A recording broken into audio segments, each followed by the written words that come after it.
Good afternoon. My name is Senda Ajroud-Driss. I'm a neuromuscular neurologist, and I see ALS patients at the Les Turner ALS Center at Northwestern Medicine in Chicago. I'm a site investigator for the VALOR extension study, as well as the expanded access program for tofersen. I also have served on advisory board for Biogen. But during this call, I would like to focus on my clinical experience. I spent the past 20 years of my life caring for patients with ALS. I have followed many families with ALS due to SOD1 mutation. I know that you are aware of how devastating the diagnosis of ALS is, but can you even imagine what it means to have a familiar form of this disease, where you do not have just one patient in a family, but many, and in every generation? Can you imagine having the most common SOD1 mutation in the US, the A5B mutation, the one with the most rapid progression and the shortest survival, where disease duration from onset to death is only 18 months?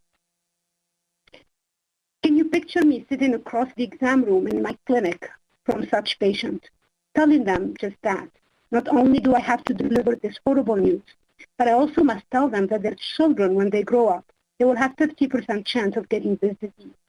And if they do, it will follow the exact same progression, only a few months to live.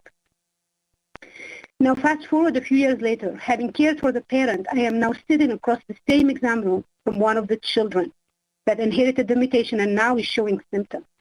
If you thought that my first discussion with a parent was difficult, this one I'm about to have will be excruciating, gut-wrenching. I will have to look at them in the eyes and deliver the same diagnosis, discuss the same supportive and symptomatic treatment.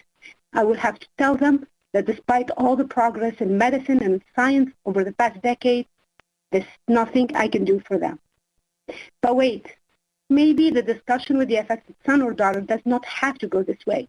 Maybe it is time I can offer this family hope in the form of a new treatment that, if used early enough, can slow down this horrible progression and give my patient some time to celebrate a milestone, a life event, or for even better treatment to be available.